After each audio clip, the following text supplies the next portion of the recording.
Ciao a tutti, quella che vedete inquadrata è una KTM Duke 790 del 2023. Epco & Becker, che ha iniziato una collaborazione con noi da qualche settimana, ci ha inviato un interessante prodotto per questa naked sportiva. Un prodotto che promette di trasformare una naked come questa in una moto un po' più adatta al viaggio. Ecco quindi subito la Sport Track come si presenta. Una piastra in metallo, verniciata a polvere, davvero ben fatta, con dei fori laterali che ci permetteranno quindi di fissare eventualmente delle borse tradizionali a cinghia, due fori anche posteriori e in questo caso un aggancio magnetico opzionale ovviamente rispetto alla dotazione standard della borsa della piastra, che ci permette quindi di utilizzare le borse Epco & Becker e di adattarle velocemente alla piastra stessa. Vi mostro un rapido esempio. Come vedete si è fissata la borsa in pochi attimi, ma sulla borsa torneremo fra poco. La piastra è davvero ben realizzata, è verniciata a polvere, ha un peso importante perché è strutturalmente ben fatta e aderisce benissimo alla moto senza in alcun modo toccare delle parti sensibili del telaio. Vi mostrerò a breve come è fatta nella parte inferiore. Ci arriva smontata, vanno solo adattati due staffe interne con le viti in dotazione e è attaccata a una guarnizione adesiva spugnosa che permetterà quindi di sigillare tutta la parte intorno per evitare che schizzi d'acqua possano entrare nel sottosella. Per il resto è una piastra che va a sostituire la sella e quindi in maniera semplice, veloce e efficace si adatta alla nostra moto e rimane attaccata alla nostra moto con la chiusura a chiave, quindi nessuno potrà staccarla e rimuoverla senza la chiave.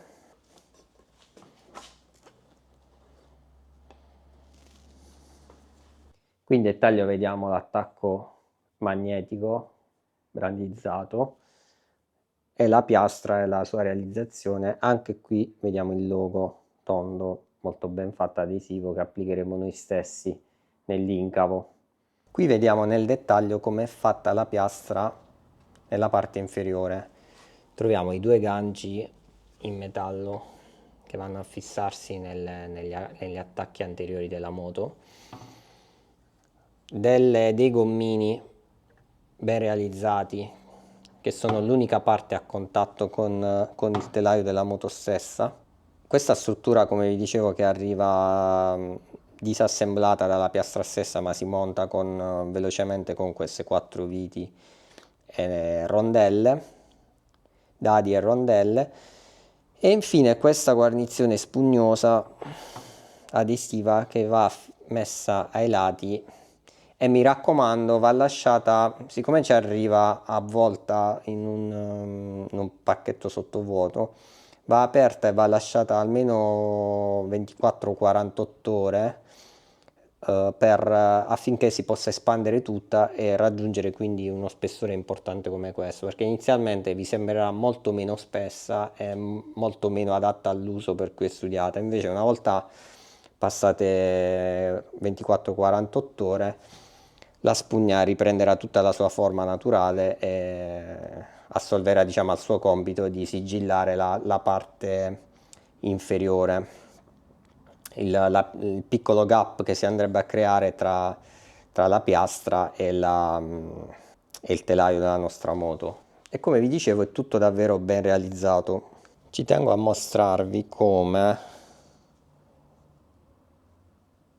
il gommino vada proprio a toccare, sia l'unica parte che va a toccare il telaio della moto. Questa è tutta la spugna che va a sigillare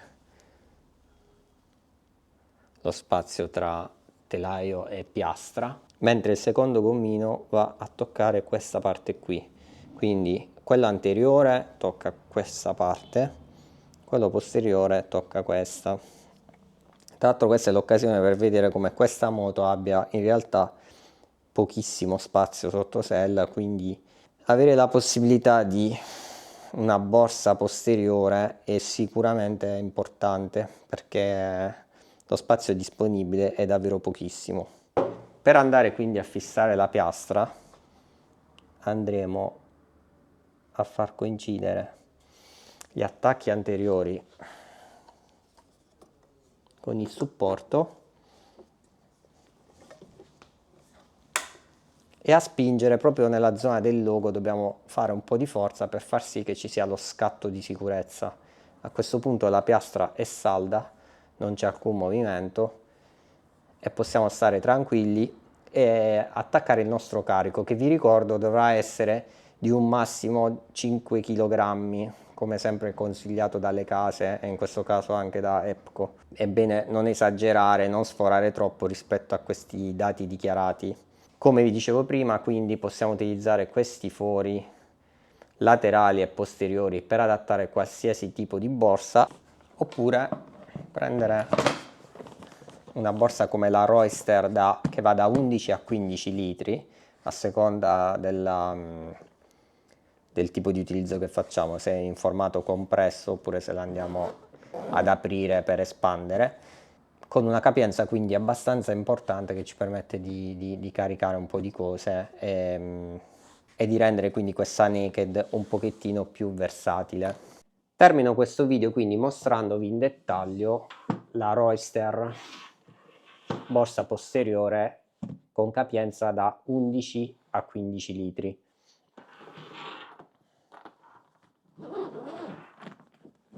L'apertura è superiore, troviamo subito una tasca qui in alto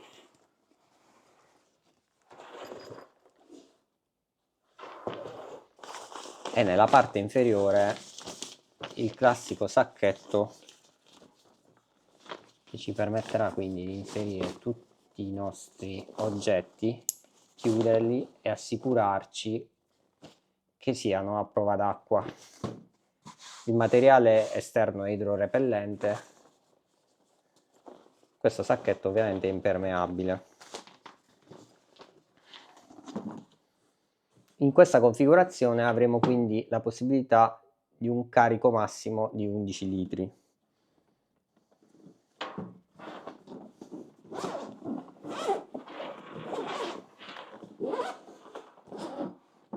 Aprendo la cerniera laterale andremo ad espanderla fino a un massimo di 15 litri, mantenendo ovviamente tutte le sue caratteristiche, con dettagli di grande cura come queste piccole bretelline che mantengono sollevata il coperchio senza farlo ribaltare del tutto, l'etichetta molto ben fatta che riporta anche il nome della borsa, dei pratici portapenne, sono 4, questa tasca retinata come abbiamo visto in precedenza, borsa che esiste in due configurazioni, quella con l'attacco magnetico, quindi quello che utilizzo io, e quella tradizionale con l'attacco a cinghia. Nulla ci vieta di acquistare quella con l'attacco a cinghia, come era in realtà questa in origine, e di comprare successivamente, se ne avessimo bisogno, questo kit, forare la borsa molto velocemente e attaccare questa piastra che potrebbe anche essere rimossa e farla ritornare a essere semplicemente una borsa tradizionale con attacchi a cinghie. Qui vediamo il passaggio delle cinghie. Nel mio caso onestamente ho preferito l'attacco magnetico, perché lo trovo magnetico meccanico ovviamente, perché lo trovo molto più pratico, molto più comodo. Qui abbiamo la classica cordicella che va tirata, possiamo anche regolarne la lunghezza per la rimozione della borsa, come abbiamo visto nella Epic 6 che utilizzo sulla SMT 890. Siamo quindi giunti alla fine di questa recensione della borsa Royster EPCO & Becker e della piastra Sportrack. Andiamo quindi a riporre tutto il nostro necessario, la nostra valigetta della Osmo Pocket 3 e tutti gli accessori che ci sono serviti per realizzare questo video. Per qualsiasi commento o curiosità vi invito a scriverci nei commenti del video stesso o a contattarci tramite il nostro sito. Per questo video è tutto, vi ringrazio e alla prossima. Ciao ciao!